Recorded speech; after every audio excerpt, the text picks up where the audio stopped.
Before we get to the method of getting 93 divine shards early, allow me to first explain why you should do this and the best way to spend your divine shards.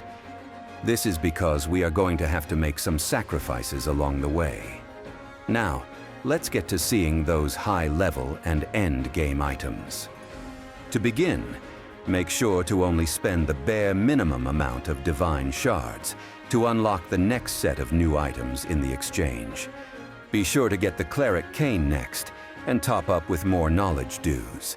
This is a must-buy in order to use the endgame accessory we will be purchasing. Then you want to buy 1 angel plume and the minimum amount of keenness dues for the next level. This angel plume buffs your entire row's initiative. Very strong.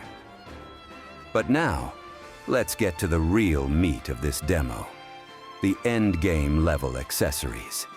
How do I know they are endgame? Because there's one that cost a whopping 4 blue points to use. It's basically a dancer accessory that gives 1 unit a free action. This endgame item is a must-buy. This opens up so much theory crafting on how to possibly use this item at such an early level. And these other accessories are also extremely good. In the end, I opted for the Heaven Wyvern Reins for an amazing true hit for the Griffin Riders, along with a 20% attack bonus. However, I will be reloading my save here to try out the other endgame accessories as well for future videos.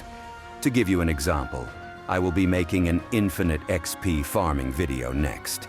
Subscribe to see that video as soon as it releases. With that all out of the way, let's finally get to the method now. On this brand new save, I have not done any battles after the tutorial. And to show that anyone can easily do this, I will do this method on expert difficulty. Thus, anything I do can easily be replicated on lower difficulties. There are only 2 missions that need to be completed before Ockley's mission. It is the Tricorn mission to unlock the port and Griffin hires. Then Yana's mission to unlock the strongest sword quest and D rank hires. Check the video description below for a video guide on the strongest sword quest. Then you can proceed to Deep Strike, Ockley's mission. Deep striking is using a Griffin's Valor skill to boost their movement speed and fly above all obstacles to hit the boss deep within enemy lines. You want to stay near the very bottom for this map, because one of the soldiers at the fort has a taunt skill that will ruin your deep strike.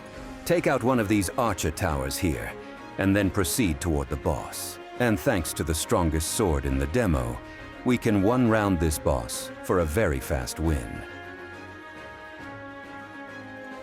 Let's see it in action now. Cavalry does twice as much damage to any infantry unit. It really makes quick work of them, as shown here. Be sure to check out my How to Optimize Your Tactics video as well, to know how to set your tactics for these battles to win in 1 round. Also, in the video description below. With the Knight's class skill, Clive can keep attacking after killing an enemy in 1 hit. With that out of the way, we can offer our first sacrifice to the Divine Shard Gods. Execute this heretic to receive 15 shards. Then proceed to the very northeast corner of the map and talk to old Hans here to get a quest to kill some bandits in a forest. You have to kill them in 1 round, so you'll need to buy some weapon buff accessories to accomplish this. I went back to the Witch Hamlet store to buy a dancer bracelet for my Griffin Rider and crude tacit for Joseph. Even gladiators can get 1 hit by Joseph now. That's a lot of damage. Thanks to the +5 stats from the strongest sword, not even thieves are safe from Joseph's pursuits.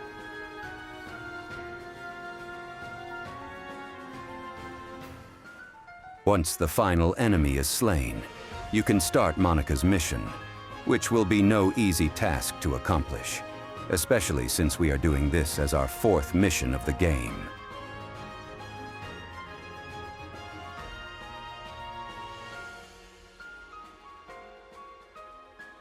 The game even questions your sanity for choosing this mission at such a low level. Even so, we must proceed. And as always, let's deep strike the boss of this mission. Still, I'll have to change up my tactics and team composition to be able to kill Monica in time before she summons all her reinforcements. Cavalry does no bonus damage against other cavalry. As a result, I am now using an archer with a flame bow in their place. I also purchased 2 crit-up eye patch accessories for Joseph and my archer. In addition, I have switched the tacit for a lucky coin for more crit-up on Joseph.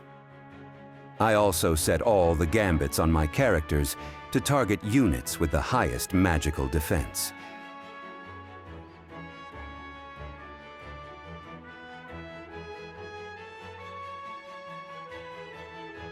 It is impossible for me to one-round Monica with low-level units. Despite that, 2 rounds is just enough before her reinforcements manage to catch up to me. Monica has used quite a lot of her HP sharing skill in this fight, which means she is easy pickings in the next round. Even with all the heals, we still bring down the gladiator. Joseph is taking a lot of damage. No real cause for concern, since it will all be over soon. My damage is not enough to accomplish such a feat in 2 rounds. Therefore, it is now the perfect time to use an empowering draft consumable to finish the fight.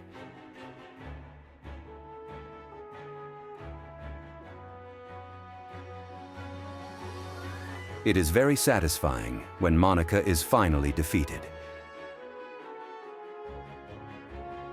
Even with only 2 units left in the fight, I was forced to use an empowering item. Cavalry units are no joke in this game. Now there's just one bozo left to deal with.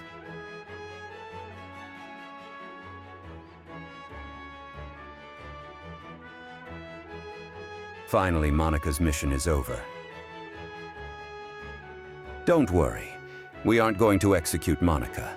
However, we will be leaving her at home for this journey. She is very grateful for this and gives us a whopping 30 divine shards. Absolutely worth it. Now, there's just one thing left to do. Collect all the divine shards on the entire map. I will now proceed to show every single location. I also have a huge image map showcasing all the shard locations, along with some dews and apples that will be shared in my Discord. You can use it to follow along this video. There's also more than 93 obtainable divine shards in this demo, but they are just really spread out amongst the various optional battles. We are just focused on getting the early ones here. Divine shards can also respawn on the map after a few battles. Still, it's very rare. Mining can also rarely produce divine shards as well. All in all, you can get up to 46 divine shards straight off the tutorial from just running around the map. Some of them are hidden quite well. Showing where they are exactly in a video is the best way to find them. I know I will be watching this video frame by frame for future new game runs. It only takes around 8 to 10 minutes to grab all the divine shards when you follow along this video. It's well worth the effort to zoom across the map to pick them up. Feel free to keep requesting videos from me in the comments below. I'll be more than happy to add it to my list of videos to make. Instead of walking everywhere, you may also just teleport to locations instead. I just walked most of the time, just in case people haven't unlocked a teleport location yet. Let's grab the dews and golden apples while we are at it as well. I poured a lot of time and effort into creating this long video, so please like and share this video if it helped.